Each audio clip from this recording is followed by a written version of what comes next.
To the April 30, May 1, 2020 Delta Stewardship Council meeting. Thank you for participating remotely. Let's establish a quorum, starting with roll call alphabetically. Judge Frank Damrell. Damrell here. Randy Fiorini. Fiorini present. Mike Gatto. Maria Moranian. Moranian present. Oscar Villegas. Villegas present. Daniel Zingali. Zingali present. And Susan Tatayan present. And it sounds as though Councilmember Mike Gatto just joined. No, my mistake. Well, at any rate, we do have a quorum, and now we will adjourn to closed session, and we anticipate returning at 10 a.m. And we're off to closed session. Thank you.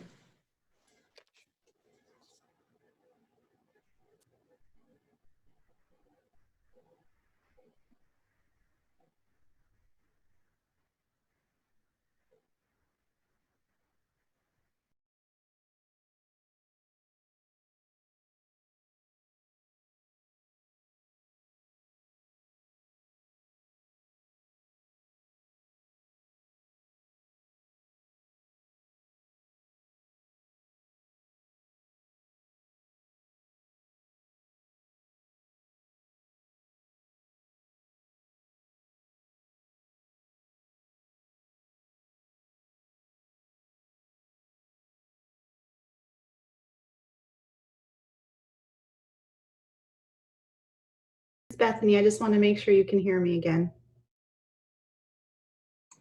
Yes, we do. Thank you.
Hi, Marie, we can hear you.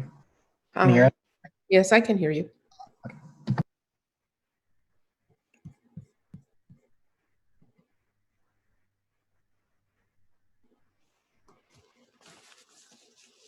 Hi, Randy. Good morning, Maria. Good morning. How are you?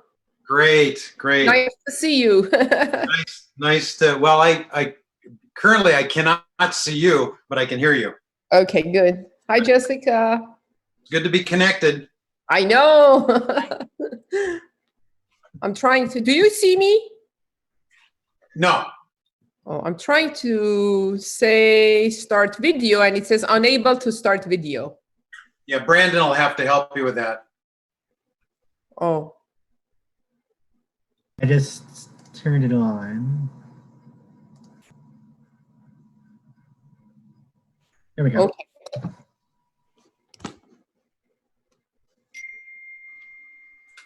Hi, Brandon. Hi, Councilmember Moranian. Hi, Maria. I can see you now. It's Susan. Hi, how are you? Fine. How are you doing? Very good. Was a good session. Thank you. It's Very nice good. to be able to bring you good news. Yeah, it was wonderful. We need it.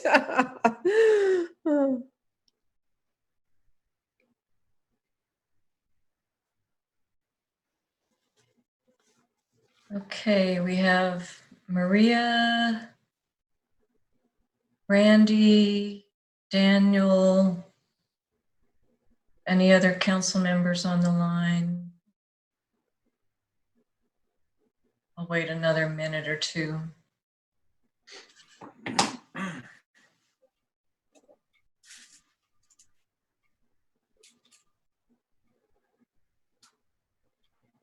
Brandon, you might want to share that tip about being on mute and then pressing the space bar to unmute. Yeah, sure. If you're on mute, if you press the space bar and hold it while you're talking, it'll turn off mute, and then when you release the space bar, it'll turn back on. Good to cut down on accidental unmuting. Yeah.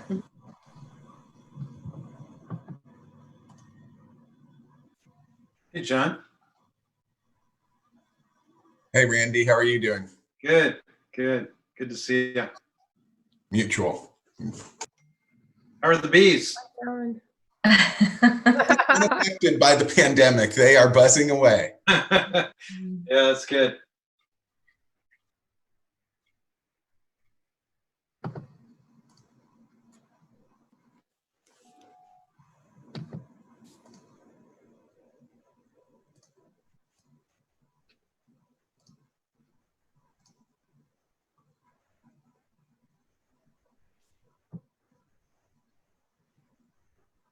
Brandon, are the other council members, are they on, or I'm just not seeing them, or?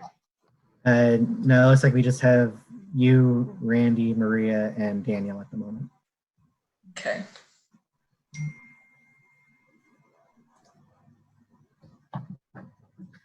We do have Councilmember Gatto. I'm going to move over really quick to panel this. Excellent. Okay.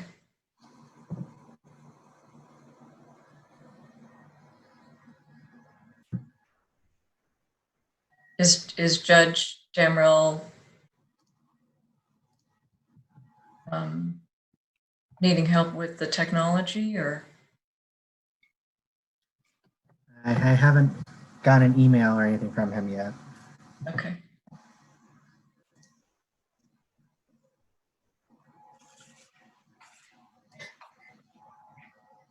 Oh, we'll wait a couple more minutes for the judge. There he is. Okay. Can Councilmember Gatto hear okay? And is he on mute or anything? Just want to make sure he's able to participate. Yeah, so when I initially came in, it said that I was muted throughout the meeting, but then it just unmuted me. So hopefully you can hear me. Yep. Good. Okay, Brandon, are we ready to roll? I think so. Okay. Good morning, everyone. We're reconvening from closed session. I have nothing to report from closed session. Let's do a quick roll call, make sure all of the council members can hear, and for those with video can see the Zoom meeting. So let's start alphabetically with Judge Damrell.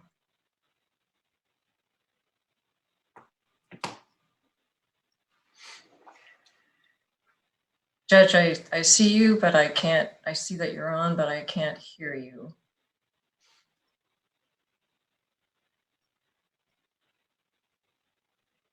Well, we'll move on to Randy Fiorini, Fiorini present. Mike Gatto, I am here. right, Maria Moranian, Iranians here. Oscar Villegas, Just joined. Thank you very much. Daniel Zingali,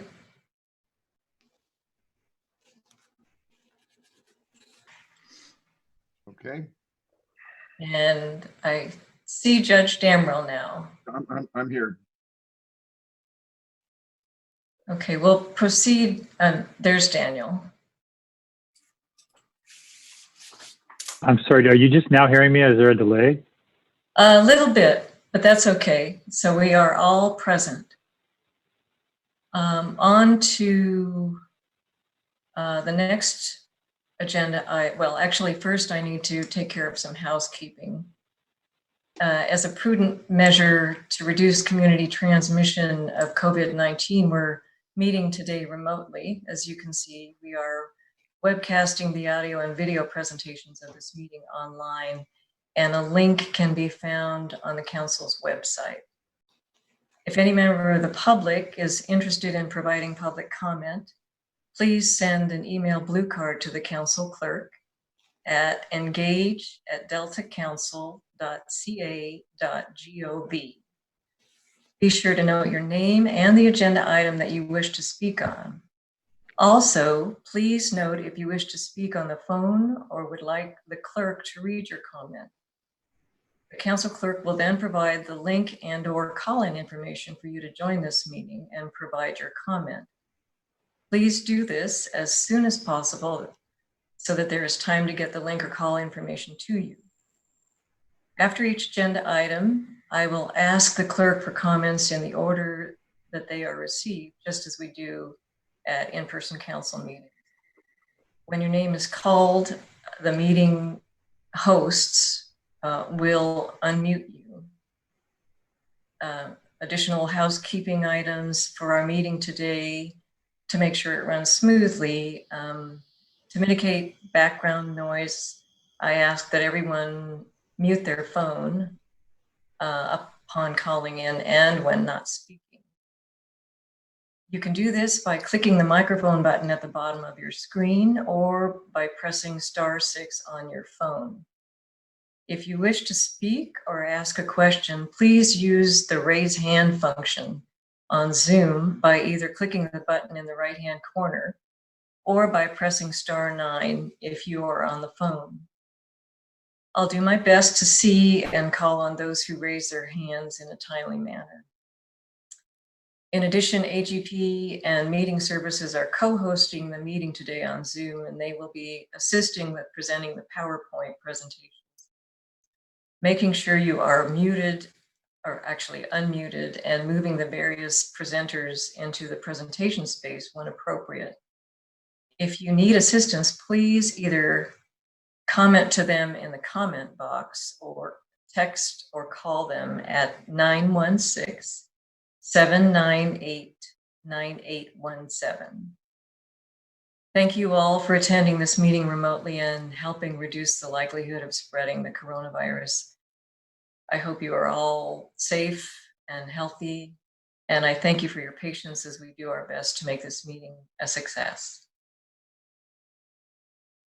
So now on to agenda item 6, the chair's report. I have the privilege and the pleasure of introducing our newest council member, Daniel Zingali. We won't be taking time out to have Daniel say a few words because he is in a location with spotty mobile and internet service. I will say, however, that I managed to connect with Daniel earlier this week, and he asked me to convey to you that he is honored and humbled for this opportunity to serve on the Delta Stewardship Council. And I learned that Daniel was born and raised in the Delta region, and his grandparents farmed in the Delta. So council members, join me in welcoming Daniel Zingali to the council.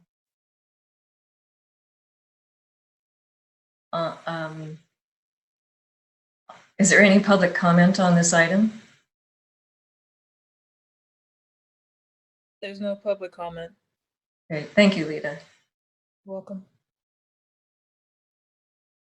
Okay, on to agenda item 7, Executive Officer's Report with Jessica Pearson. Hi, thank you very much. Can you hear me? Yes. Great. Good morning. I also want to extend my welcome to council members Zingali and say that on behalf of the staff, we're all looking forward to working with you. And I would like to express the staff's gratitude to Councilmember Weinberg for his 4 years of service to the council. As part of the state's efforts to combat the spread of COVID-19, I would like to provide a quick reminder on the status of council operations. First, based on state and local guidance, we have closed our office and updated our website to reflect that closure. However, staff are all working remotely and are available to assist the public. So if anyone needs to contact staff at the council, you are encouraged to email hello@deltacouncil.ca.gov to be directed to the appropriate staff person. Second, also per state guidance, and as noted by the chair, we have shifted our public meeting formats to be fully remote, not just these board meetings, but other public workshops as well. At any time, members of the public can still participate remotely by emailing engage@deltacouncil.ca.gov in order to get the link or the call-in number, depending on the meeting. The public can always watch the proceedings as usual through the link on the council's webpage. And I encourage anyone interested in tracking these public meetings and participation processes to consistently check our website, where all the information and updates for these meetings, including how to participate, will be posted. The information will also be distributed through our mailing list and our social media as new information becomes available. Next, I have an update on the development of the council's public participation plan. After the close of the recent public comment period earlier this month, in response to public comment and changing circumstances due to COVID-19, we are adding a new section to the draft plan for how the council adapts its public participation practices when faced with extenuating circumstances. So as a result, the council will be releasing a new draft of this plan for public review for an additional 30-day comment period in order to get reaction to these specific changes and other changes that have been made as a result of public workshops and written input. We hope to release this second draft possibly today, but no later than next week. And information regarding that new draft comment period will be released on our website and on our listserv. Any questions about the public participation plan, please email us at engage@deltacouncil.ca.gov. Council staff sent one comment letter since our last board meeting. On April 17th, we sent a letter to the Department of Water Resources regarding its notice of preparation on an environmental impact report for the Delta Conveyance Project. This project is the successor project to California Water Fix, and it proposes to develop new diversion and conveyance facilities in the Delta to achieve more reliable water supplies for export areas. The letter is similar to those previously sent by the council on previous iterations of this project. It states that the project scope and facilities described are similar to California Water Fix and will likely implicate similar Delta Plan regulatory policies.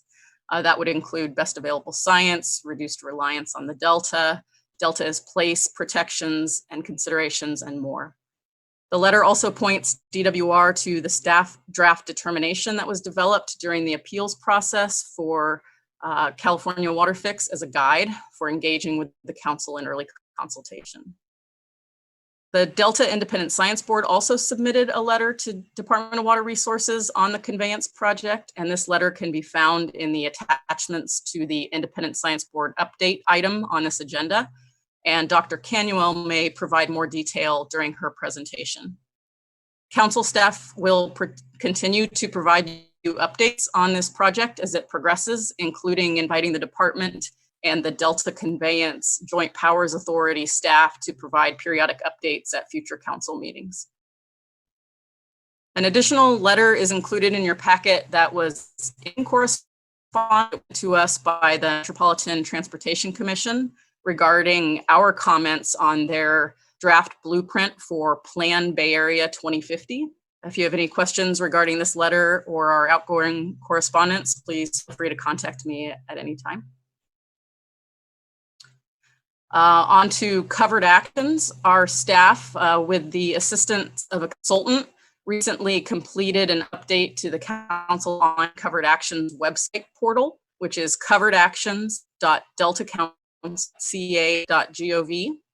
The update enhances the accessibility of the site to requirements, and also just makes it easier to use. The new site was activated on April 6th. The next day, April 7th, 2 public agencies filed certifications of consistency with the council.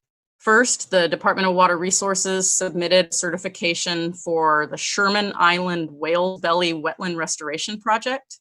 DWR asserts in their certification that the proposed project is consistent with the Delta Plan. Specifically, they find that the proposed project is consistent with 5 Delta Plan policies, and they found that 12 were not applicable. The project is in the south central portion of Sherman Island in Sacramento County and seeks to restore approximately 1,000 acres of permanent emergent wetlands with a 2,000 acre boundary of reestablishment and rehabilitation. Also on April 7th, the Westlands Water District submitted a certification of consistency for the Lower Yolo Ranch Restoration Project. The project is part of a partial fulfillment of the 8,000 acre tidal restoration target, which is a requirement of the U.S. Fish and Wildlife Service's 2008 biological opinions and the National Marine Fisheries 2009 salmonid biological opinions. The project would include tidal marsh restoration, enhancing transitional uplands, and relocating to existing tidal gates, among other activities. More details are included in their certification on our website. The public review and appeals periods for these projects are open from April 7th through next Thursday, May 7th. And then a lot of activity on covered actions. A third certification of consistency was filed just this week, April 28th, by the City of Antioch for its brackish water desalination project. The city finds that the proposed project is consistent with 9 Delta Plan policies, and the remaining 8 are not applicable. The project consists of the construction of a desal facility at the City of Antioch's water treatment plant, which would have the capacity to produce up to 6 million gallons of treated wastewater per day, treated water. The project would also include the demolition of existing intake and the construction of new pipeline. The public review and appeal period for the project is open from April 28th through May 28th. We have 2 new council employees to announce. Henry DeBay joins the Delta Science Program as the Environmental Program Manager for our Collaborative Science and Peer Review Unit. He has spent over a decade working at the intersection of environmental science and policy, including with the National Oceanic and Atmospheric Administration, the Pew Charitable Trusts, and most recently, the United Nations Food and Agriculture Organization, where he was managing sustainable development projects. Henry has a master's degree in environmental science from Yale University and a bachelor's degree in geography and environmental studies from UCLA. So we welcome Henry to our team. The science program's science-based adaptive management unit is excited to welcome its new Sea Grant fellow, Cheryl Patel. Cheryl is currently completing her master's degree at San Francisco State University, and her research is focused on food web interactions in the Cache Slough complex and in the northern Sacramento River. During her time as a fellow with this unit, she will help to advance the Interagency Science Needs Assessment and also help with the monitoring enterprise review and other projects with the Delta Independent Science Board. Bethany wanted me to mention that today is the last day with the council for our spring semester legal intern, Dan Cacciatore. He's been a tremendous help in preparing and presenting legal updates to council members and conducting research for us and writing for the legal unit. We wish him the best as he graduates from McGeorge School of Law this semester. So thank you, Dan. Finally, our communications manager, Keith Coolidge, has announced his retirement in May. Keith has been with the council since it began, and he served on the staff of the CalFed Bay Delta Authority, the governance body that predated the council. So I wanted to make sure that we recognized him. We will really miss Keith's steady guidance and his institutional memory on Delta issues. We wish him well as he settles into this next phase. And if anyone would like to send Keith a note before he retires, feel free to email him at keith.coolidge@deltacouncil.ca.gov. Jessica, can I Yes. offer a comment? I've had the privilege of working with Keith, not only for the 10 years here at the council, but prior to that, we interacted at the Association of California Water Agencies. And I have so valued his input, his Orange County water management experience, his experience with the newspaper business in Orange County. He brought a lot to the council, and I relied heavily upon him to test ideas and to determine the best way to communicate on behalf of the council. And Keith was always there, ready to respond, had lots of creative ideas, lots of energy, and I know that he will be sorely missed. He has contributed a lot to the council. I agree. Jessica, this is Susan. I also want to say a few words about Keith. I want to thank you, Keith, for your 40 plus years of advising water policymakers and for all your work in service of the public interest. I first met Keith in the mid 1990s, around the time of the Bay Delta Accord. He is amazing at helping decision makers and the water community with media and public relations. And my first year as chair, Keith guided us to clear, concise communications. And when you think about it, he's been communicating about water policy and the complexities of water policy and management for quite a while. And he's often done it under incredibly tight deadlines. So I want to say, Keith, I will miss your observations and insights and advice. And I wish you all the best in your next chapter of adventures. Okay. Thanks for that. We'll be celebrating Keith virtually as a staff, and then hopefully we can buy him a beer when all this is over. On to my next item. I'm not going to present detail here, but included in the board materials this month are our regular outreach highlights report and active projects list. Additionally, this month we have a written report in lieu of an oral legislative update. And finally, we have included the quarterly contract and budget update in this month's meeting packet. Previewing the rest of the agenda today and tomorrow, the chair of the Delta Independent Science Board, Dr. Elizabeth Canuel, will be with us to provide an update on the activities of the Delta Independent Science Board. And then after her update, Dr. Canuel will, based on the recommendation from the Delta Independent Science Board, ask the council to consider appointment of a new lead scientist for the Delta Science Program. The recommended candidate, Dr. Laurel Larson, will be available to answer questions from the council members and introduce herself. Our last item of business will be taken up tomorrow, May 1st at 9 a.m. Council staff will present a revised draft amendment to Chapter 4 of the Delta Plan. The presentation will summarize public comments received and how comments were addressed in the revised draft.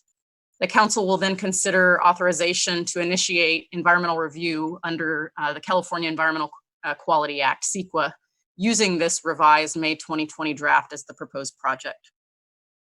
And with that, Chair, I can entertain questions. Otherwise, that concludes my executive officer's report. Council members, any questions for Jessica? Okay, hearing no questions, we'll move on to agenda item 8, the consent calendar. Members, as the council works to expedite its business, we are introducing the consent calendar, which the council has used in the past. And items on the consent calendar are expected to be routine and non-controversial. However, if any council member, staff, or interested person requests that an item be taken off the consent calendar, we will remove it and take it up as a separate item, either immediately after the consent calendar or at another time during the agenda. Are there any questions about the consent calendar? I'll offer. Okay, is there any public comment? There's no public comment for this item. Okay, so I'm sorry, I didn't see who offered the motion. Fiorini offered the motion. Okay.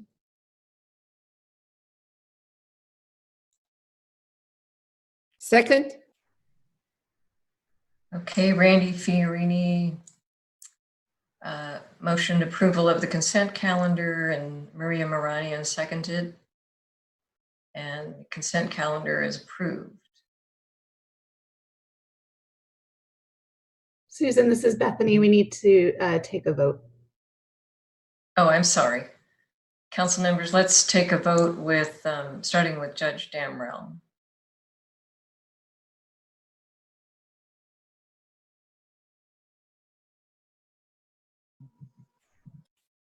Judge Damrell, I think you're on mute.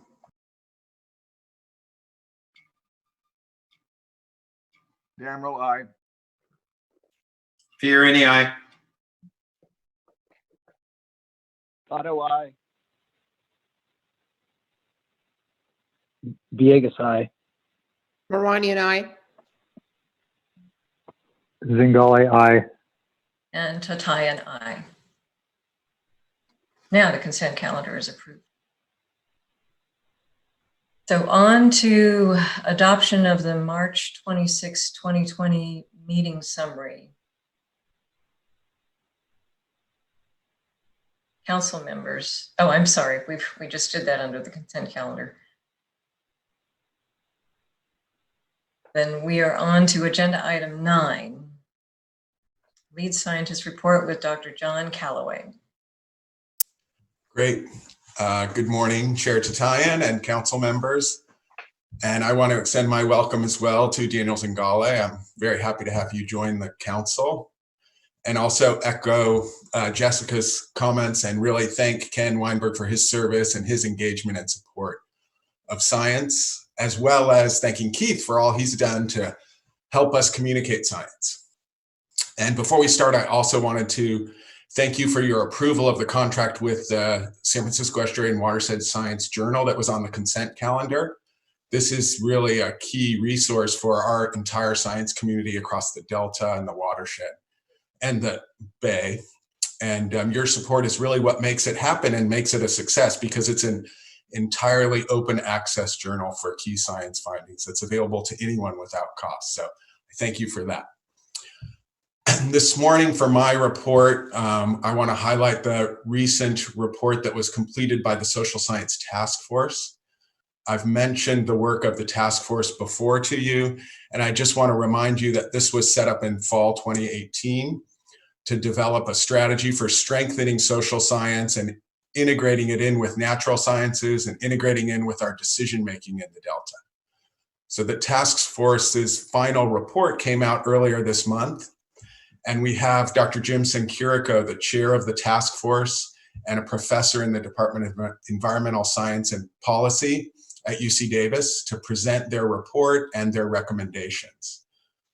Before Jim starts, I also want to acknowledge the work of Rachel Kloffenstein from the science program, who's coordinated this work and put an enormous amount of effort into the outreach to stakeholders and other agencies, and even more effort into completing the report and getting it out and available. So with that, I will turn it over to Jim, and hopefully Jim is on the phone or on the call. I know Davis is having some issues with internet connectivity this morning. So Jim, I was planning to call in. All right. So all good?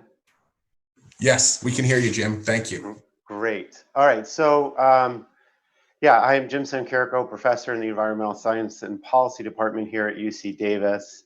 I want to thank you for the opportunity to sort of present our results, and I also want to sort of echo John in thanking Rachel and also thanking John for all the effort. This has been going on since 2018, and we're excited as the council, the task force, I mean, to sort of present our results. So if you could change the slide. So here are, I know you guys have been briefed on this already, so I'll go through some of the beginning stuff pretty quickly. But here are the task force members.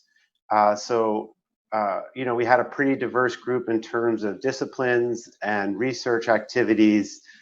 And it was actually a very well-functioning task force in terms of sort of coming at this problem from multiple dimensions, which was very valuable. Next slide. So this slide sort of goes over the sections of the report just to give you a quick overview. So of course we have our executive summary, which goes through the charge, methods, and findings. One of the key questions though in the executive summary, sort of addressing head on this question of, you know, why do we need social science in the Delta? As an economist myself, I often are put in positions where, you know, you're operating in this sort of biophysical natural science world, and people look over to you, well, what do you have, what perspective are you going to add to this conversation? Why should we be thinking about, you know, increasing our investments in social science? And often, you know, as that social scientist, you're sort of put on the defensive to think about, well, you know, what is your value? And I think, you know, from our task force, our perspective on this question was, you know, if you're interested in understanding if what you're doing, the rules and regulations are effective, or worrying about unintended consequences of management, improving the efficiency, or making sure you're doing things at low cost, making sure you're addressing issues of environmental justice, if any of those things are important to you, then you actually need social scientists at the table contributing to not only the science agenda, but also to the management conversations themselves. And so we really tried to address that question in the executive summary. In the introduction, we talk about the genesis of the task force, the process that we outlined.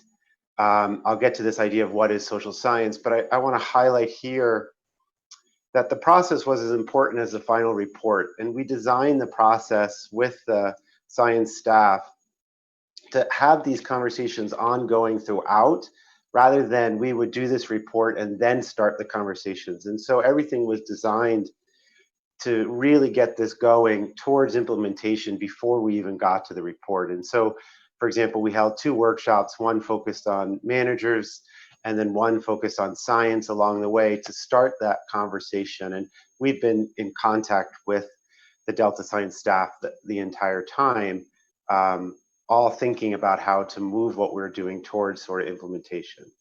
Of course, we have our findings and recommendations, which I'll go over. And then in the appendices, we have information on those workshops and a little bit more conversation of the relevant fields. And finally, what we tried to do to add texture to our findings and recommendations is put in sort of case studies. There's 8 of them throughout the report, which try to highlight and make things a little bit more concrete on what we're trying to say, or give people vignettes on how to sort of think about our findings and recommendations. Next slide, please.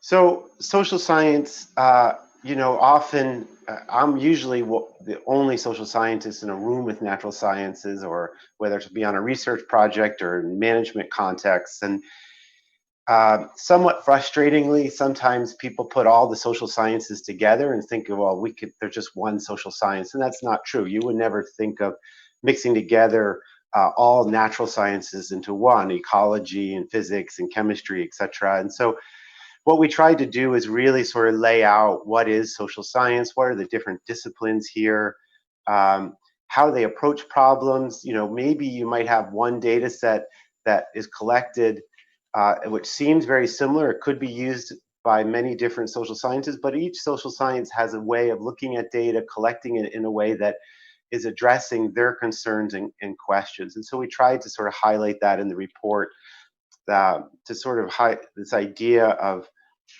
there's not just one sort of social science. Next slide, please. So jumping into sort of our findings, we have three main findings. First one was that there was a lack of sort of social science capacity and investment.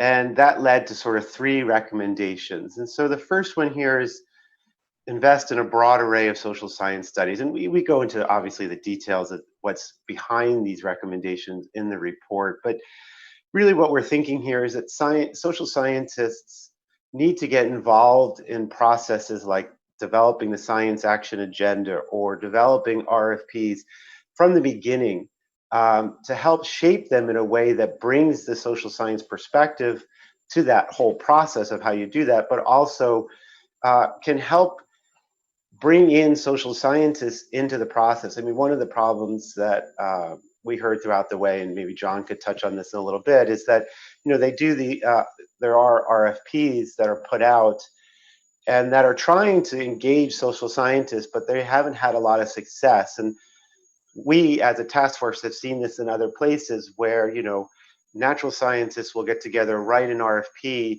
for trying to bring social scientists in, and then be surprised that no social scientists actually apply to it. And it's because it's not written in a way that, as a social scientist, we would read this and say, oh, this is a potential funding source for us, let's go for that. And so the idea here is, to get those social scientists part of the process in the beginning, rather than just sort of an add-on at the end.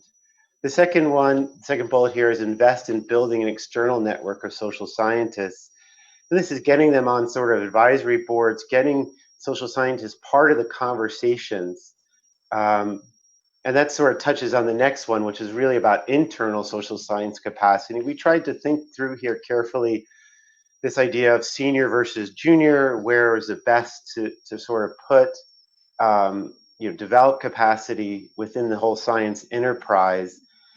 And again, it's, thinking about getting the social scientists part of the process from the beginning, at the table, helping shape that, listening to others talk about what their management needs are, what are the science needs are, and being able to help say, well, that's actually a social science research question. We should probably bring in an anthropologist or an economist to sort of help us think through that.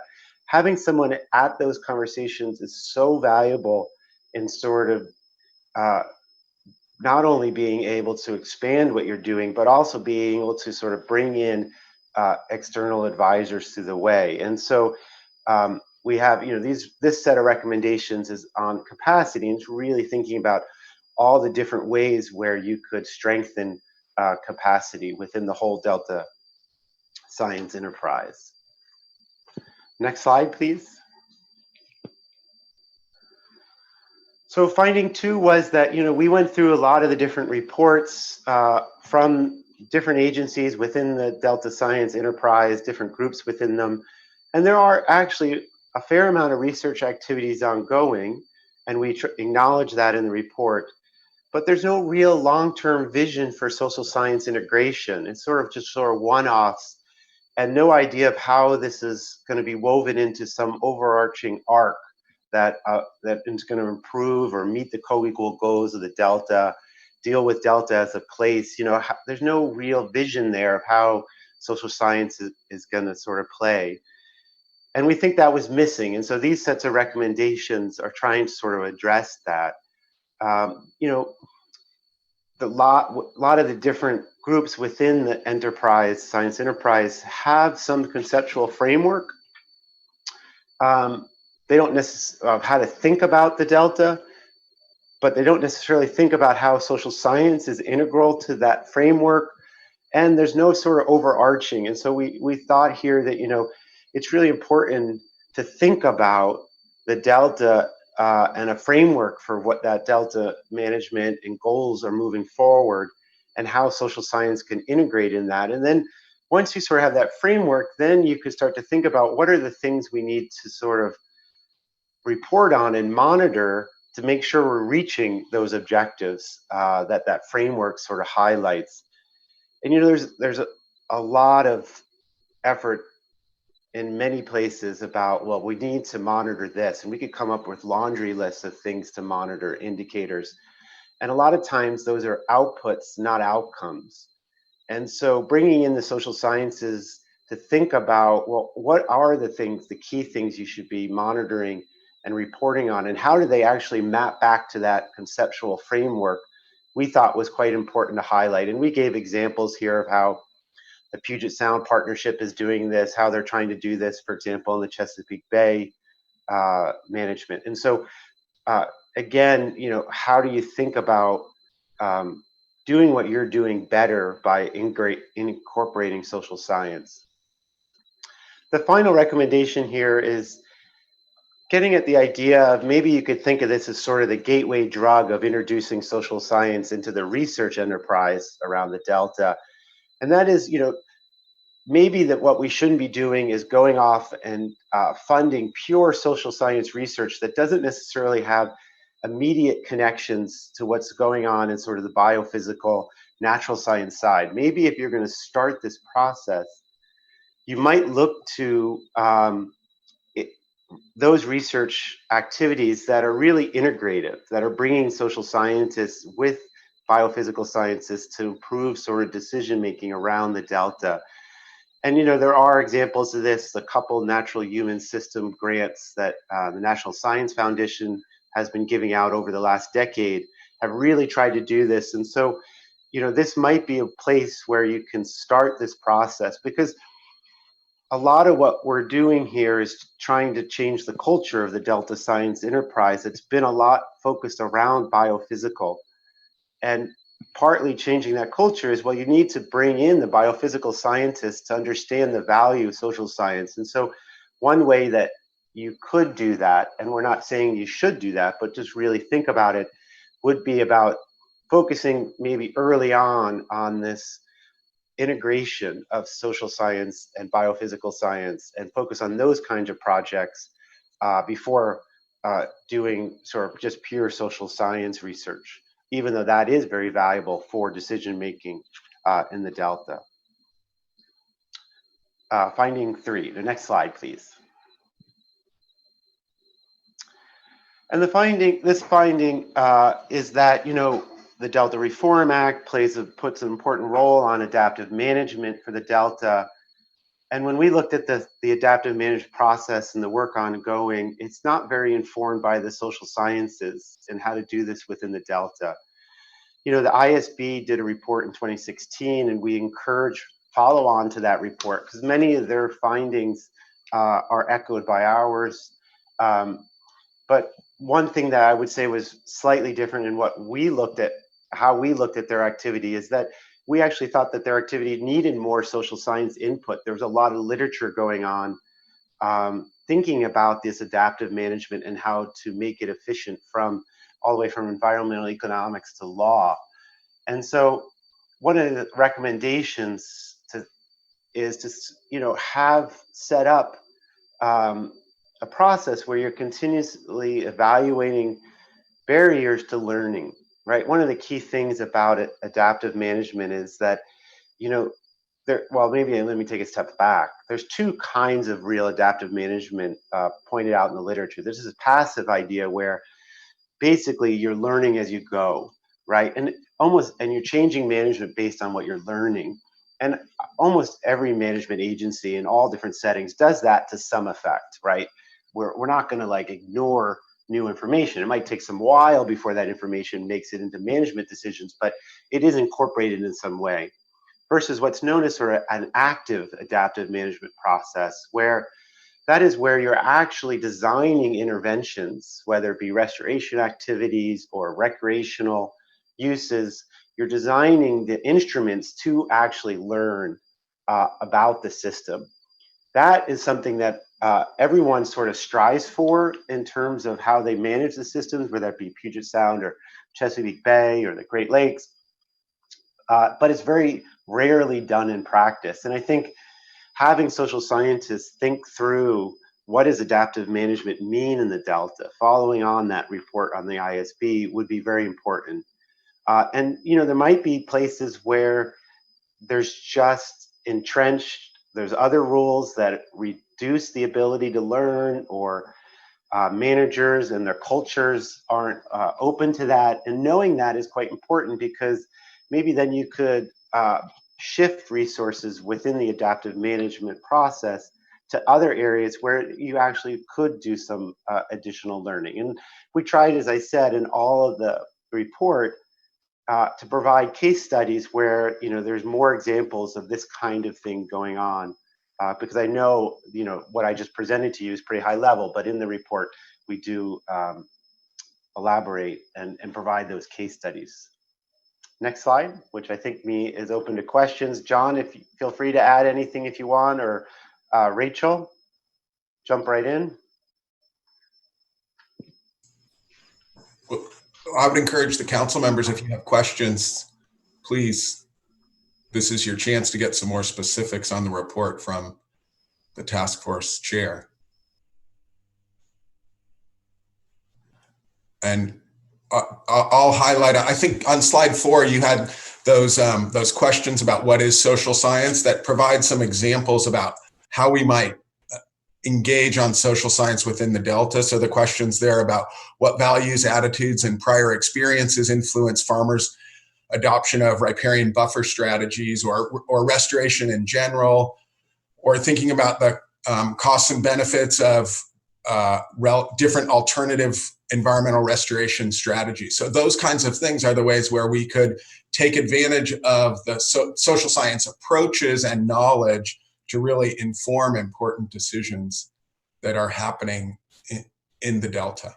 John, I would think that when we discuss Delta as a place, the heritage sites, the communities in the Delta, that we're dealing primarily with social science, are we not? Exactly, and definitely. I mean, that is the most focused area where we could really engage and use some of the expertise and tools from the social science community to get a better understanding on what people value within, why they connect to the Delta as a place and what's most important to them, what drives their decision making. I don't know, Jim, if you have anything you'd like to add on that issue. I had something that I wanted to add, if I may, Susan. I think we had a number of conversations about linking science in policy, and I think this is a great bridge for understanding of how science really impacts people's lives, and how the policies that have to come out of there have to seriously include in what's the reality of the social science, and what is the reality of the strategies and policies that we can adopt or not.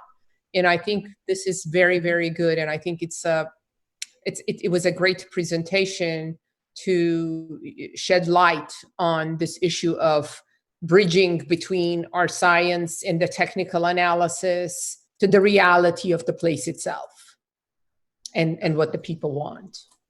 Thank you, Maria. Mm-hmm. And Jim, I don't know if you have any comments or responses.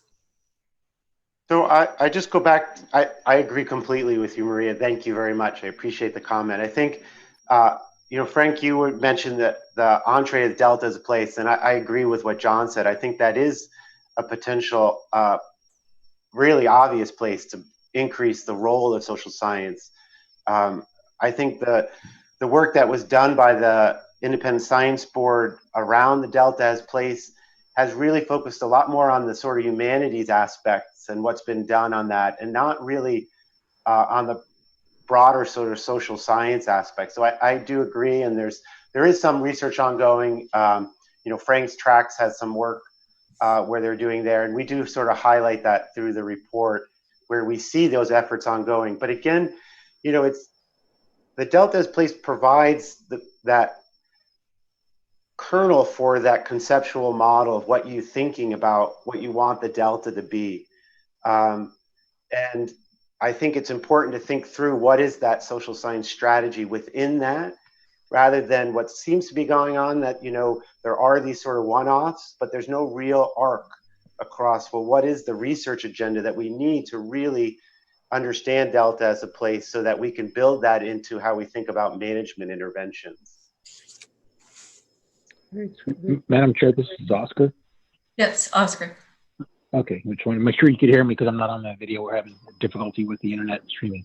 I actually think the timing is impeccable. First of all, gentlemen, thank you very much for the work that's done to date. I think the timing is truly impeccable in light of the fact that this pandemic that we are experiencing and the challenges that are being faced globally, yet are being acted upon certainly locally and regionally, county by county, are a great example, I would imagine, when we come out of this, for social scientists to really dive deep into precisely how this worked and what didn't work and what were the things that were missing. Because I can tell you firsthand as a county supervisor, this is something I could have never in a billion years imagined, trying to balance between health science and the social sciences of how people react to what we're trying to do, right? And so I would imagine people that are much smarter than I are going to be able to look back here and do a retrospective and figure out just how we apply this. I guess the next other point I wanted to make is that the social science component to our work is very much supported by the Delta Protection Commissioners. We've spent some time discussing this, in part because the Delta Protection Commission really represents a community voice, right, where folks can come and share their concerns, their emotions about precisely what's directly impacting them on a daily, hourly, minute-by-minute basis. And so the Delta Protection Commission really does serve as that sort of central gathering spot where folks can come and really, as I said, share what they're feeling, all things Delta. And so I would encourage us going forward to make sure that we're taking advantage of the Delta Protection Commission's already position in that world of the social sciences, because it's already been done, right? It's already happening. Obviously, maybe not at a more formalized level like we're discussing today, but I do think it has a place in this framework to serve going forward, as we've discussed the Independent Science Board's role and the adaptive management role. So I wanted to share that, but otherwise I love the concept, but thank you very much. Thank you, Oscar. We have been in close contact with the Delta Protection Commission staff and engaged them throughout this process. And I know Rachel's worked with Virginia and others there, and has also been working with the Delta as Place group that is largely directed by the Protection Commission. So I think we very much intend to continue to work with the Protection Commission moving forward. Perfect. Madam Chair, if I may, I have one more. I'm just thinking that this is such a valuable body of work that for people that should be available to all those bodies and agencies and organizations that are planning engineering in big infrastructure projects in the Delta. It should be made available to them, because then they would have a better understanding of what they can and cannot design and that would probably even make it an easier process for them before they even go through the public participation on any project that is being suggested and proposed, to even make a better decision and not waste time by designing things that are not going to be real and are not going to fly for the people who live and work there. Yeah, that's a good suggestion, Maria. Thank you. Yeah, I appreciate that comment for sure. We just had a meeting yesterday with staff to talk about outreach and how we are going to make sure the report gets out to the broader community. So we will think about that piece of the community for sure. Thank you. Mm-hmm. Any other questions for Jim? I don't have a question. I do want to say thank you very much for your time on this, Jim, and for being with us today. Thank you for the opportunity. Great, and I will just echo that and thank you and the entire task force for all the work. I think this really is a landmark report.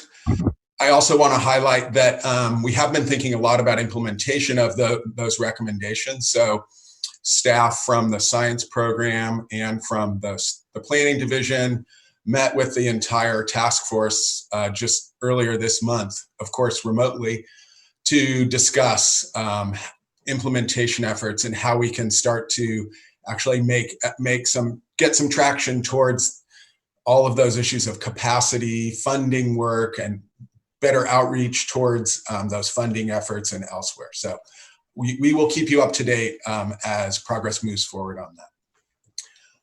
So I will just give you a brief overview of the other materials that are in the written lead scientist report. And if I can have the slide of the visual abstract for the article on changing estuaries and impacts on juvenile salmon. As the visual abstract and the title highlight, this was a review article that was done by Emma Hodgson and colleagues at Simon Fraser University in British Columbia, looking at the human impacts within estuaries on juvenile salmon. And they looked at over 160 published articles. What they did, as is indicated there on the slide, is they looked at how human activities within the estuary, things like shipping or development or contaminant sources, create stressors that affect the salmon and can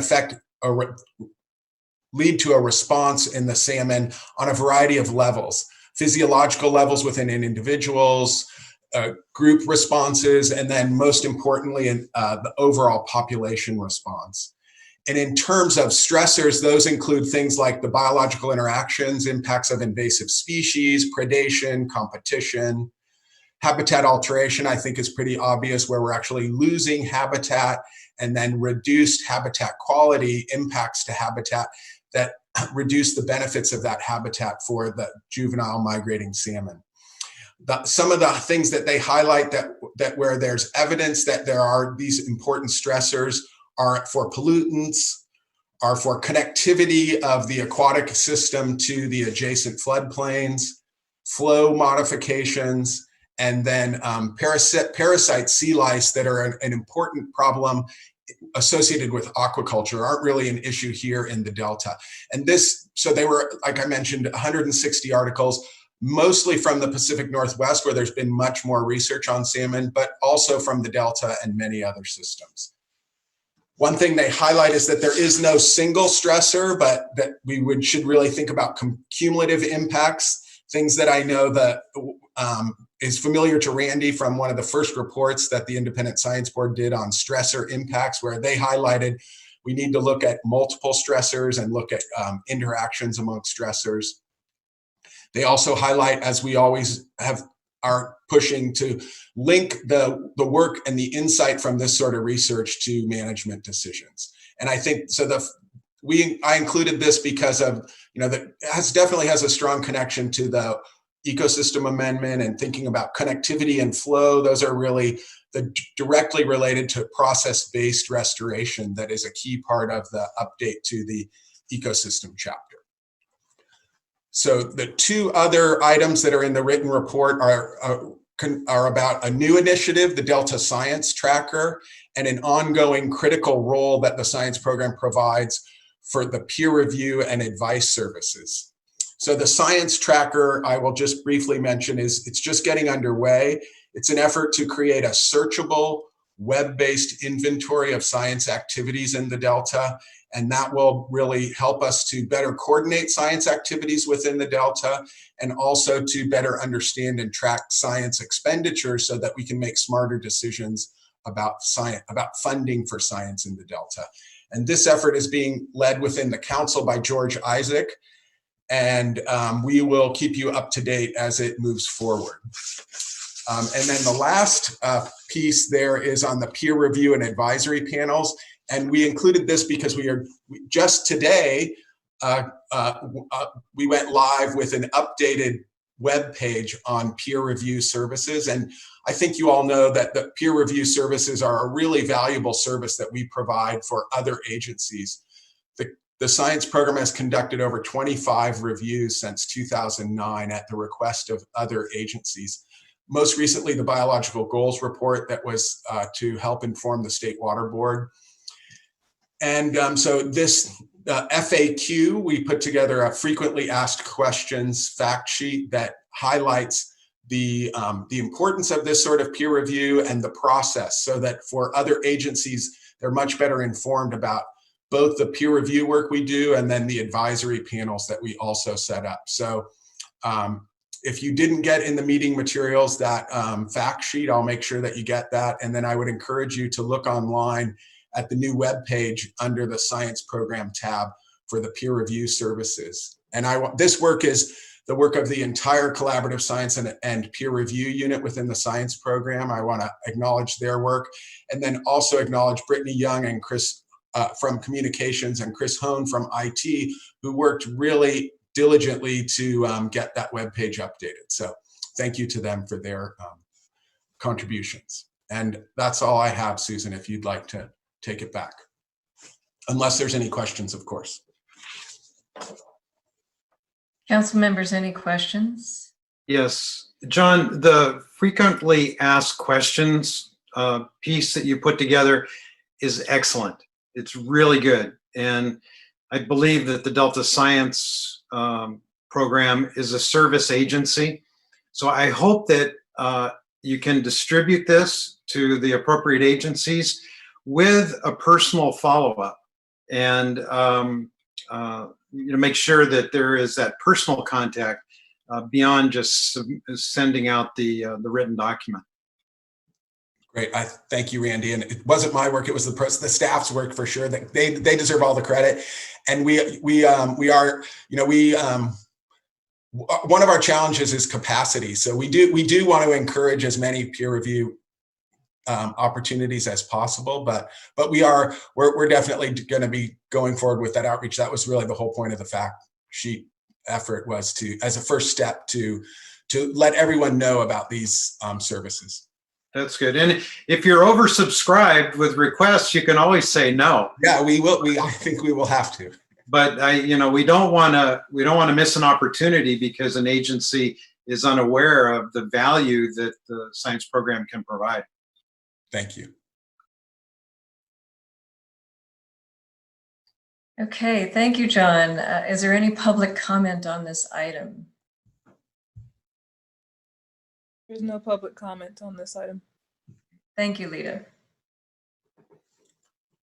Okay, on to agenda item 10, Delta Independent Science Board update.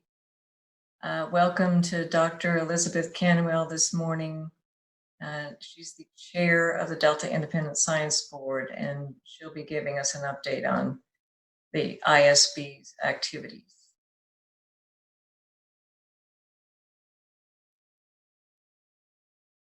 Good morning, Susan. Good morning. And could I have the first slide, please?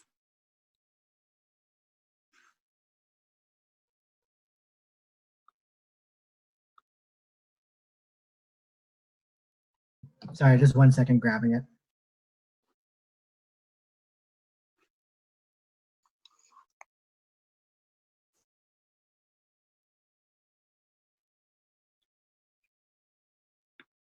Okay.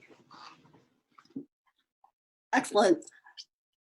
So I just want to begin by saying good morning to everyone and thank you for giving me this opportunity to update you on some of the recent work of the Delta Independent Science Board. I'm Elizabeth Canuel and I currently serve as chair of the Delta ISB. I met several of you during our last update in August, and my goal for today is to update you on activities that have occurred within the Delta ISB since that August meeting. Next slide, please. So as you're aware, one of the statutory roles of the Delta ISB is to provide oversight of the scientific research, monitoring, and assessment programs that support adaptive management in the Delta. And we do this through periodic reviews of the science programs. This involves two types of reviews. So the first is to review science programs by themes. And then the second is to review specific science documents. So for example, the Delta Science Plan. And since our inception in 2010, we have conducted numerous thematic reviews. A few examples are reviews on restoration, on fish and flows. Last year, we did a review on water quality. And then most recently, we did a review of the Interagency Ecological program. And this was a different type of review in that we focused on a science program, but we chose this program in particular because of its important role in science and management and monitoring within the Delta. Next slide, please. Okay, so for today, I'm going to give updates on 4 recent activities. The first will be just a short update on the Interagency Ecological Program Review. I presented a pretty detailed report on our findings from that review in August, so that will be a short update. The second will be to brief you on completion of the initial phase of our review of the monitoring enterprise. And phase 1 of that exercise was completed in March of 2020. I'll also mention our activities on rapid change in the Delta. And finally, I'll just briefly give you an update on a letter that we submitted to DWR on the during the notice of preparation period for the Delta Conveyance Project. Next slide. So really my update on the IEP review is going to be very short. So the review itself was completed in November of 2019. And since that review was completed, we have focused primarily on outreach activities. So for example, we have been working with the leadership of the IEP to implement some of our recommendations. That has involved both informal conversations with the IEP leadership as well as attendance and planned attendance at meetings with the directors of the IEP. We also prepared a poster for the Iep Workshop, which was scheduled to occur earlier this spring. That workshop was postponed, but a copy of our poster was included in your meeting materials, so you can take a look at that. Again, the emphasis was outreach to the larger scientific and managerial community so that they would understand the report and its findings and recommendations. Next slide. So the next thing I'll report on is the monitoring enterprise review. And this is a review that is ongoing, but we separated this review into two components because of the size and nature of the review. So component one involved development of a comprehensive inventory of monitoring programs in the Delta. And that review was under the guidance of the Delta ISB, but we worked closely with an external contractor. Component one has now been completed, and that component one resulted in the completion of 3 reports, as well as an online tool. And could I have the next slide, please? In your handout today, there is a summary. It's a 4-page document that outlines some of the findings and recommendations from component one. And we are now moving into the second component of this review, which will be focused primarily on Delta ISB activities involving the development of findings and recommendations that will be based both on the information that was collected during the first phase of the review process, as well as additional information that we're collecting during the second phase. So for example, we're now in the process of developing a questionnaire that will be distributed to managers and policymakers in the Delta dealing specifically with the monitoring enterprise. So we'll have an update on phase 2, perhaps at a future meeting. And let's move on to the next slide, please. Okay, so the next activity I'd like to report on involves Delta science during rapid environmental change. The Delta ISB reviewed early drafts of the Delta Science Plan in 2019. And overall, we found that the portfolio of science and technical activities for the Delta were substantial and useful. However, there was one area that we were concerned about, and that was the need to become better organized and to increase efforts that address rapid environmental change. Our sense was that the Delta was changing rapidly. Environmental conditions are changing rapidly on a global basis, and that science and the decision-making process need to also advance more quickly in order to address these changes. The Delta ISB submitted a letter to DPIC where we identified our concerns about addressing rapid environmental change, and we recommended that the DPIC consider a science needs assessment. DPIC agreed with our recommendation, and they are in the process of developing a science needs assessment. And during the time when this is occurring, the Delta ISB thought it was important to help inform the science behind that. And so we have been exploring some of the implications of rapid environmental change in the Delta. Next slide, please. Oh, so we've done this in a variety of ways. The first thing was to develop a draft discussion paper, and that was completed during the fall of 2019 and distributed to the membership and beyond.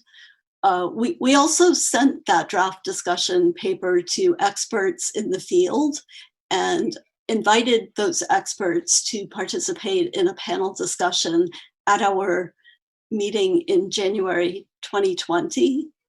And subsequently, we have developed a memo that was submitted both to the Delta Stewardship Council and the Delta Plan Interagency Implementation Committee in April that provides both a summary of our findings and some recommendations.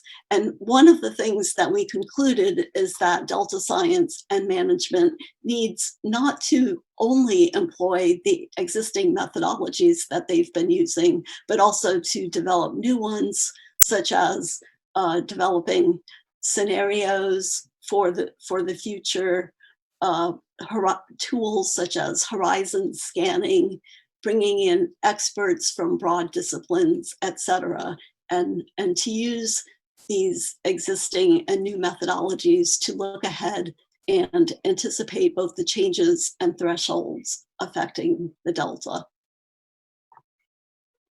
Next slide, please. And then finally, I just wanted to bring to your attention the letter that we recently submitted to DWR during during this notice of preparation period for the Delta Conveyance Project. As you know, as part of our legislative mandate, the Delta ISB has provided consultation to DWR during the BDCP and California Water Fix projects. And we are planning to review the EIR documents for the Delta Conveyance Project. And so our letter was really, had two intentions. The first was to invite DWR to a future meeting of the Delta ISB. And we thought this would give us an opportunity to talk about processes and time frames together. And then secondly, we wanted to share some highlights from our 2017 review of the California Water Fix project, and some lessons learned and best practices that we should be thinking ahead to as we move forward with this project. Next slide, please. And then just a little bit of forward thinking to give you some perspective on upcoming activities. We have 3 reviews that are currently underway. The Monitoring Enterprise Review, Component 2, which I mentioned earlier. We have a review on non-native species and a review on water supply reliability that are in action right now. And then finally, I just wanted to mention some changes in Delta ISB membership. In early June, Dr. Joy Zedler will be leaving the board. This will be the end of her first term on the Delta ISB, and she has decided not to stay on the board for a second term.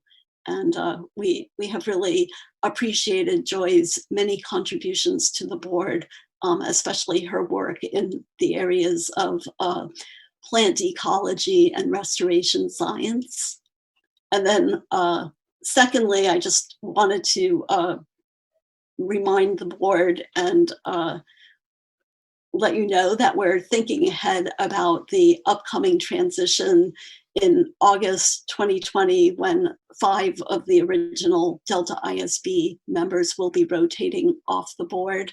And that we're planning both onboarding activities for the new members, as well as thinking about ways to transition our current activities to some of the new board members.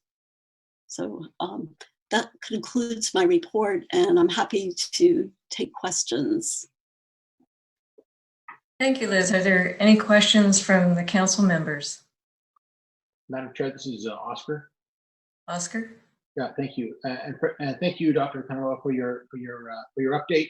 I wanted to just underscore the importance, and I thought the very thorough way in which your letter to DWR kind of emphasizing the importance of the Independent Science Board in all things Delta, particularly in light of the pending water conveyance project. First of all, I thought the letter was very well done. It laid out kind of areas that the ISB has responsibility for, and it also invited DWR to attend the meeting. And so I'm hopeful. I know that DWR is receiving a lot of comments and a lot of advice, and I really do hope that DWR responds to your letter affirmatively that they want to participate. I don't know if they have yet. I think your letter was dated April 17th.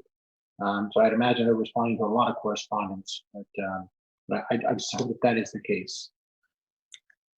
Thank you. We hope to we hope that they will join us at a future meeting, and we hope to engage with them during the process. Maria, I think you're on mute. Are you? Madam Chair, thank you. I have a question. I just wanted to know, in our previous, when water fix, you advised on this issues to water fix before through WDR, and I'm wondering legally, and this time around for the Delta conveyance, legally, what is first I want to know what the experience is of their being receptive of the comments and your suggestions, and second, I just was trying to understand legally what kind of authority we do or we don't have at all in shaping and forming the scope. Chair Canwell, this is Bethany. I can handle the legal portion, but if you would like to handle the first portion about your interaction with them, I'll wait till you're done. Mm-hmm. Right. Thank you, Bethany. That would be great to have your legal perspective. So I think the first part of your question was how we have engaged with them in the past. Is that correct? How effective you have been in this engagement in terms of passing on your knowledge, your suggestions, how effective it has been? I would say I think our intention was to help things move along better in the future. I think we all learned a lot in the last go around about there are legal requirements for these documents, but it's also important that the documents are open and transparent to the citizenry and to decision makers and to other scientists. And so, for example, we've recommended better use of graphics and informative executive summaries, because not everybody has the time or ability to wade through the lengthy legal documents, but we think it is important that the information be communicated effectively and transparently. So I'm optimistic that engaging in the process early will be helpful. Thank you. Thank you. And Bethany, do you want to cover the legal part? Sure. Your question was, if I can just repeat it, was about the legal role that the council has in terms of oversight over the new conveyance project. Is that correct? And the Independent Science Board and the recommendations that they have, what kind of effectiveness, I mean, how far does it go in recommending for or against something, knowing all that we know? Sure. So the project we anticipate will be a covered action here at the council, which means that the project proponent, DWR, will be certifying consistency with the Delta plan for the project once it has finished its CEQA work.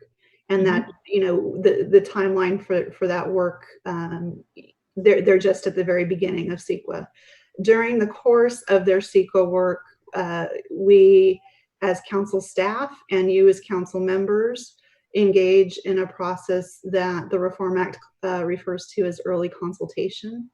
and engage with DWR at all levels on how the project is or is not at that point potentially consistent with the Delta plan, and working with DWR to on areas, for example, of best available science, reduced reliance on the Delta, Delta as a place issues.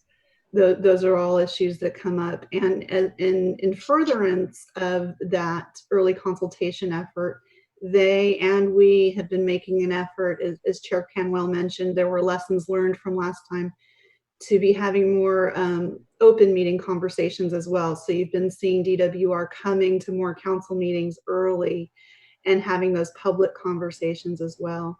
The role of the ISB is, so that's the role of the council, that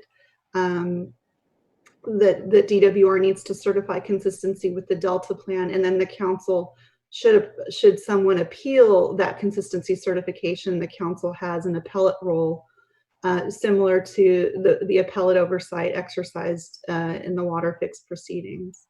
The role of the ISB this time around, as it was last time, is essential to the council and the public and DWR understanding the significant science issues involved in an infrastructure project that significant and that large, of sea level rise, and all the science issues that Liz can speak to.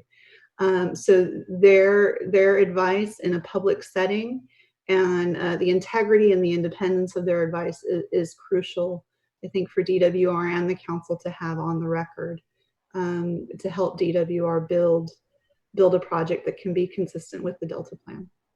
Thank you, Bethany. One more question. So basically, the independent science board's input, although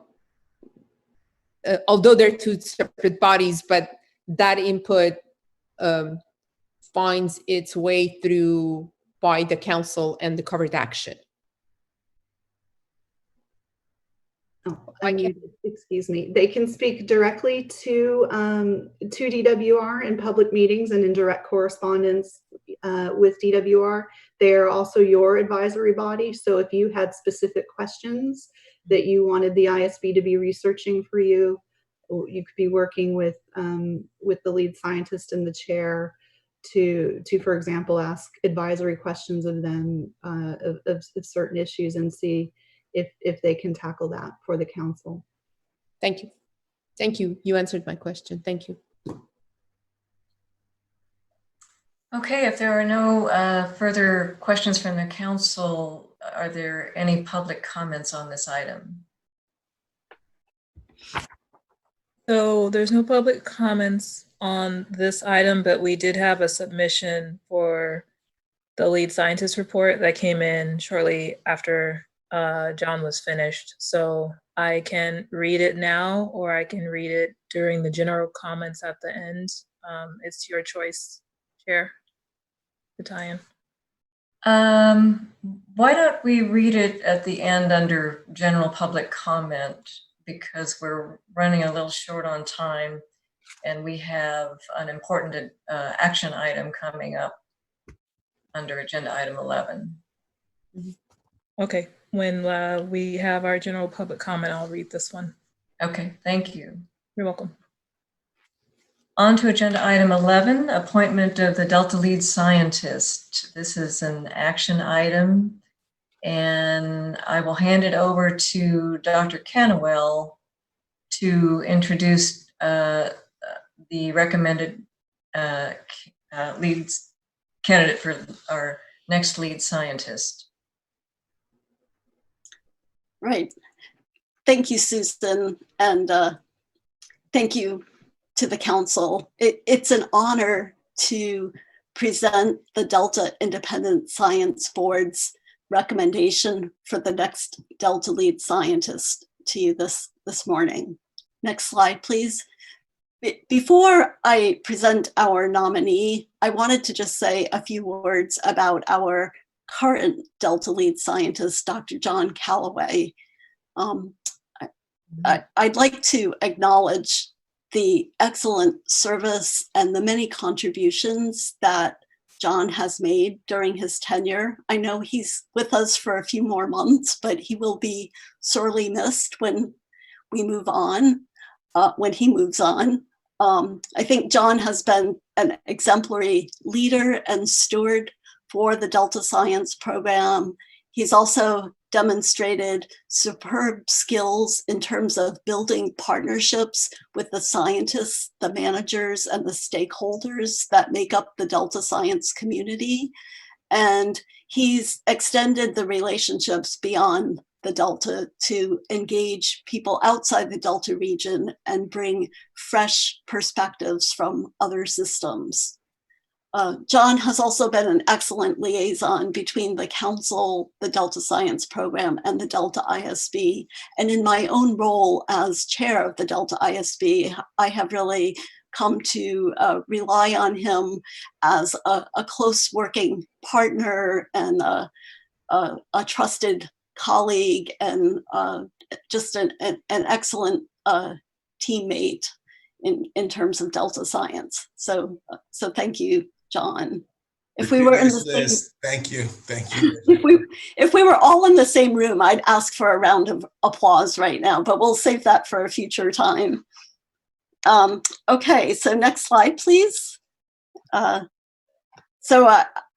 just wanted to begin by just reminding everyone about what this position is about. The Delta lead scientist is responsible for providing unbiased science expertise to the council, to the Delta Science program, and the Delta Science community by upholding the highest possible standards of scientific integrity and credibility and providing scientific leadership to achieve the vision of One Delta, One Science that was set forth in the Delta Science Plan.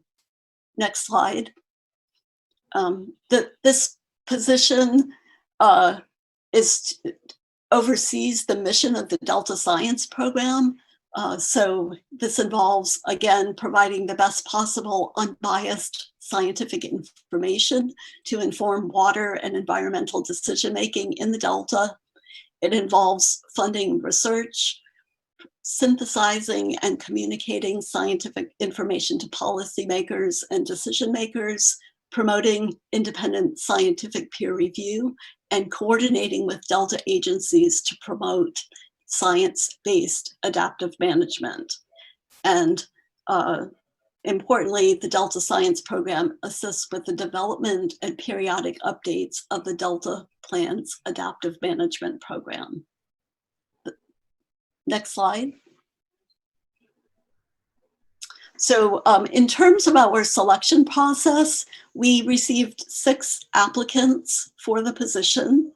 After review of their cover letters and CVs, we identified 4 candidates as well qualified. The interview panel, and I'll get to that in a minute, did reference checks on those 4 applicants, and we went forward with interviews for those applicants. The interview panel itself included 3 members from the Delta ISB, myself as chair, Steve Brandt as past chair, and Tracy Collier.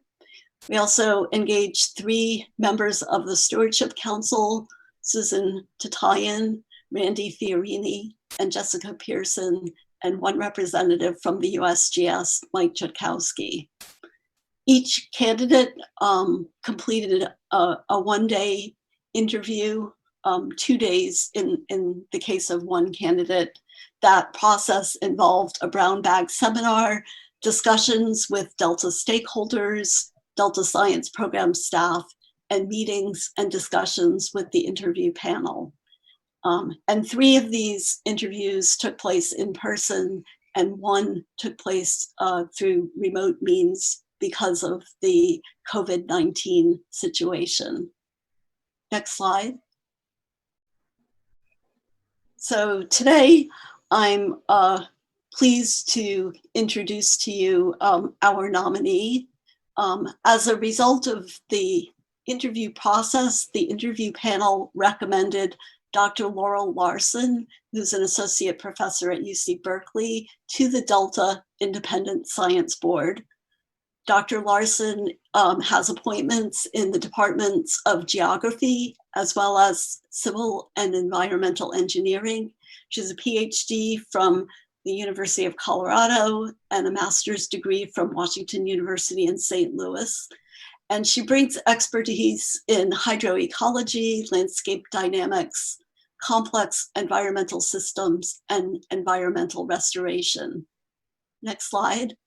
The Delta ISB considered the recommendation of the interview panel, but also had further discussions and discussed all of the candidates at length and concurred with that recommendation.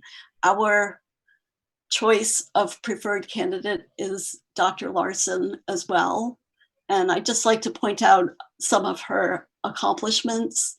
In terms of honors and recognitions, she is a fellow of the Geological Society of America, has been a Fulbright Scholar, received the Donath Medal or a Young Scientist Award from the Geological Society of America, and is a recipient of an NSF Career Award.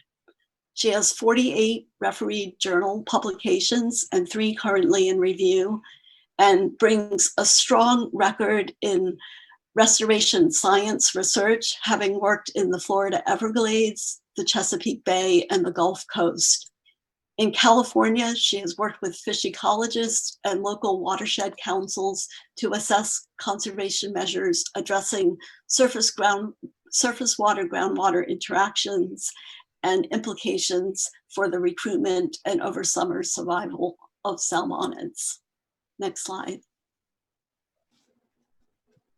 And so at this point, I would like to turn things over to Dr. Larson. Again, she is the recommended candidate both from the interview panel, and then the Delta ISB concurs and fully supports her as the candidate for the next Delta lead scientist. And today we're fortunate to have Dr. Larson with us, and she's going to take a few minutes to introduce herself and share some of her thoughts and vision for the Delta Science program. Thank you. Thank you for the introduction, Liz. Can you all hear me? Great.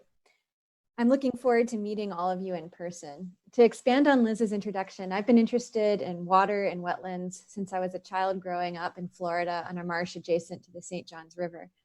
I spent most of my childhood running wild in or around water, kayaking and canoeing Florida's waterways, and swimming wherever alligators were not a clear and present danger. I was in high school when the Comprehensive Everglades Restoration Plan was in the development and authorization process. And the controversy surrounding it was something I wanted to understand at deeper than face value. In order to do so, I embarked on studies of applied mathematics and environmental and earth science. I was fascinated by complex system science, which has its roots in physics and its relevance to understanding environmental systems. It was from this perspective that I began my research in the Everglades, which focused on understanding how flow management, sediment transport, and vegetation dynamics interacted at the landscape scale, with implications for fish and wading bird habitat. This work ultimately informed the establishment of flow targets in an adaptive management project to perform decompartmentalization of the Everglades flowway and restore the historic ecosystem functions that flow provided.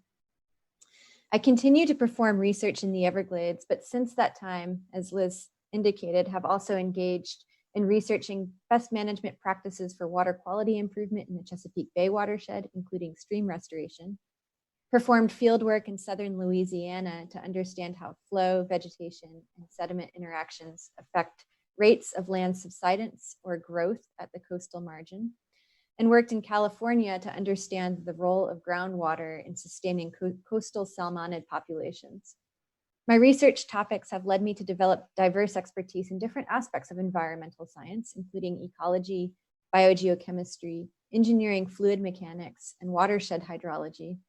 and I'm experienced as a field scientist, laboratory experimentalist, numerical modeler, and data analyst. I applied for this position because I find the whole enterprise of water management in California fascinating and a challenge for complex system scientists if there ever was one. I believe that my experiences working in large-scale restoration and management of other major waterscapes elsewhere are relevant to the Delta and may enable me to bring in new perspectives. I enjoy synthesizing and translating science in a way that is relevant to decision-making and interacting with a variety of scientists and stakeholders. So I greatly look forward to the challenges that this position holds. In the capacity of lead scientist, I look forward to working with the Delta Council, the Delta Independent Science Board, the staff of the Delta Science Program, and stakeholders to provide state-of-the-art independent science in support of the Delta Plan. As you know, this is a critical time for management of water in California, and science needs are more pressing than ever as new water agreements are negotiated, shifting climate patterns change the timing and amount of water input into the Delta, and plans for the single tunnel Delta conveyance are developed. I plan to build on some excellent initiatives established by John, my predecessor, to maintain reliable funding for science research that anticipates future needs, and to get a better grasp of the social ecological interactions and feedbacks that impact the Delta that John spoke about so well today. I also look forward to working to provide adaptive management relevant information and visualizations of the current state of the Delta at a timescale in sync with the rapid pace of change that this area is experiencing. So I would welcome any questions that you have for me about my experience or about my vision, and I do look forward to meeting you all. Great, thank you, Dr. Kennewell and Dr. Larson. Council members, are there any questions? Madam Chair, I do have a question. Go ahead, Oscar. All right, well, first of all, congratulations. Thank you very much for joining us and for getting through the process of the interview. So I look forward to working with you as we move forward. I guess the one question I have, you told us a little bit about why you applied for the job. So I would imagine you have a good grasp of sort of the challenges that we're facing in California, and certainly notwithstanding those challenges in the Delta that are very complicated, fascinating in some ways, certainly complicated, but also politically charged, right? There are challenges that are facing the Delta that are they're moving very quickly. And I guess when you said if there were any questions or maybe asking how you might approach some of this, the question of science is a fascinating one. We heard earlier in the meeting some discussion about the importance of it, including the social science. But I wondered if you could maybe expand upon your philosophy or your approach to how you would address and how you would plan to address the dynamic challenges that are facing the responsibility of the Delta Stewardship Council, the Independent Science Board, Mm-hmm. and all Californians as it relates to the request for more demand on what is a finite supply, right? And in fact, in some cases, some might say a diminishing supply with our water. And so I wonder, how do you philosophically, what's your philosophy or what's your approach and how you would address providing science to this body as it relates to making decisions about future demands on the water? Yeah, that's a great question, and thank you for that question. I plan to spend the beginning of my term getting to know a lot of the stakeholders in the Delta and in the agencies that interact with the Delta Science Program. And part of those conversations will be directed towards understanding what they view as the most pressing priorities and the most pressing needs for science. And I will do my best to communicate that back to the Delta Science Program as we establish priorities that we focus on given our limited time. Another component of my answer to that question is just to re-emphasize the importance of providing unbiased, independent science. So I planned to work closely with the council in order to understand what your action items on the agenda are, and then worked to basically provide the facts in support of the decisions that you're facing. So a lot of communication is key.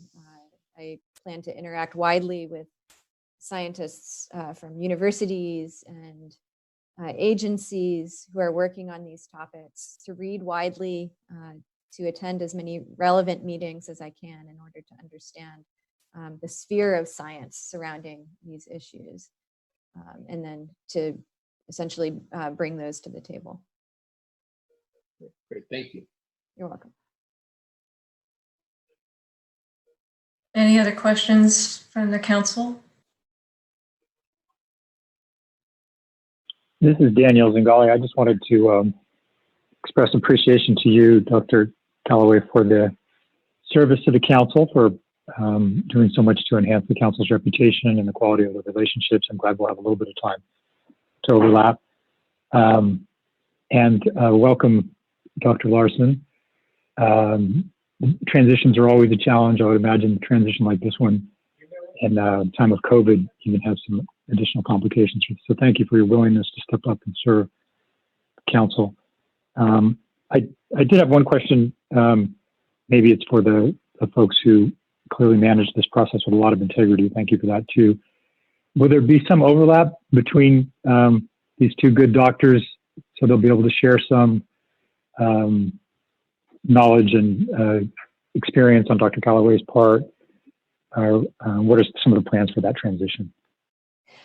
I could take a stab at that. I do plan to be in close communication with John during the last few months of his tenure. My official start date will likely happen after John's, because I am currently in Finland and need to navigate this international move at this time. But I will take full advantage of John's body of knowledge before he leaves, and also take liberties to set up some of the initial meetings remotely. And I can just add. Thank you very much. I can just add that even though we won't have an immediate overlap, I don't plan to disappear. I won't be far away, so I'm happy to engage with Laurel. Actually, it turns out Laurel and I live about a mile away in Berkeley, so I'm sure there will be opportunities for us to connect. Oh, good to hear. Thank you both.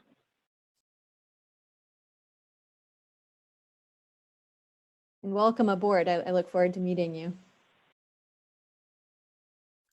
Well, council members, if there are no other questions from the council, I'll pause a minute to ask if there's any public comment on this item. There's no public comment on this item. Okay, thank you, Lita. So council members, we have before us consideration of appointing Dr. Laurel Larson as our next lead scientist. It's an action item. Do I have a motion? I move to adopt the recommendation of the ISB, the appointment of Dr. Larson as lead scientist. Thank you, Judge. Randy seconds. And Randy Fiorini seconds. So motion by Judge Frank Damerel, second by Councilmember Randy Fiorini. Let's take the vote alphabetically, starting with the judge. Damerel, aye. Fiorini, aye. Gatto, aye. Maranian, aye. Tatayan, aye. And Villegas, aye. Zingali, aye. And the appointment is approved. Thank you so much for joining us today, Dr. Larson. I know that Finland is having its own restrictions due to COVID, so thank you for being with us. Thanks to all of you, and this timing worked out well. Great. And I also want to chime in the thanks to John, and in the future we'll be obviously having a goodbye celebration, but I do want to express gratitude and agree with Dr. Canwell and Daniel. John has been a wonderful, trusted advisor and guided the council and especially me through some challenging science questions. So thanks, John. It's a pleasure to work with you, Susan, and with Liz, everyone. I mean, with the whole ISB, the council, it's just a great opportunity and a great position. So I'm really happy. Laurel is going to be outstanding, I'm sure. So I also want to highlight, some of the council members probably don't know, but the lead scientist position is funded through USGS. So that's an important role that USGS provides and helps to create some more independence for the lead scientist position as well as the independent science board. So we should acknowledge USGS. Thank you.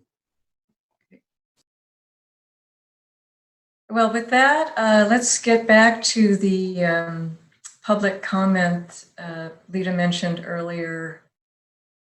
Lita, did they ask you to read the comment to us? They did. All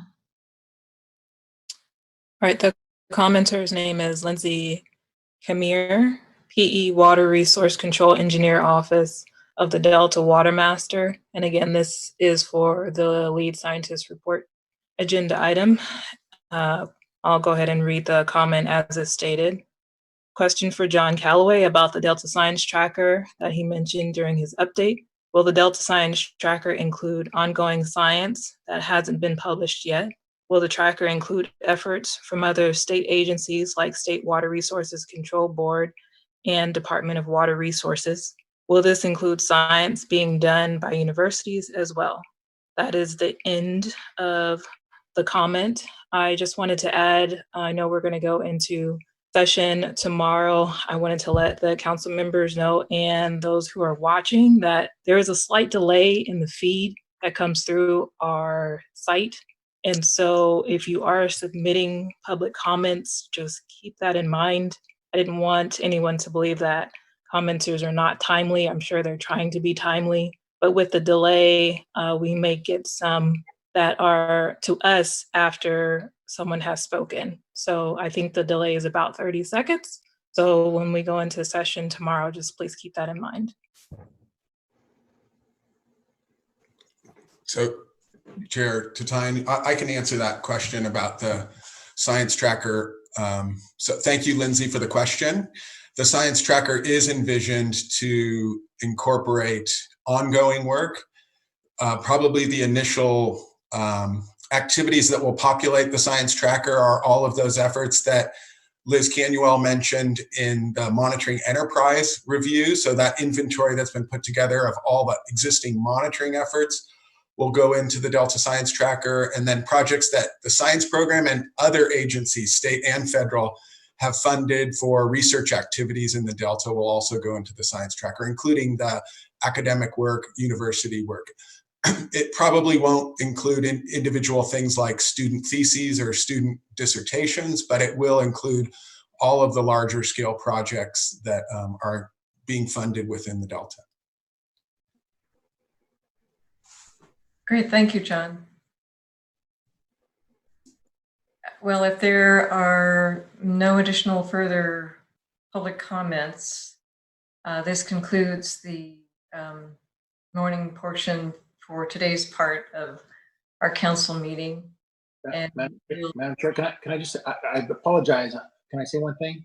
Sure, yes. Yeah, my apologies. I had some technical difficulties getting logged on. As you know, I had to call in because our internet has gone down in most of Yolo County this morning with a fire. But I wanted to welcome Commissioner Zingali. I didn't get a chance under item 6. I think that might have happened while I was trying to figure out how to connect back to the meeting. So I wanted to personally welcome him to the council. I think he's going to find it a lot of fun to work on this council. But I'm particularly excited about the fact that pretty much my entire life, when we've had to do roll call votes, Viegas with a V, I'm usually last. I'm excited that there's actually somebody now to vote after me. So welcome, Mr. Zingali. That's awesome.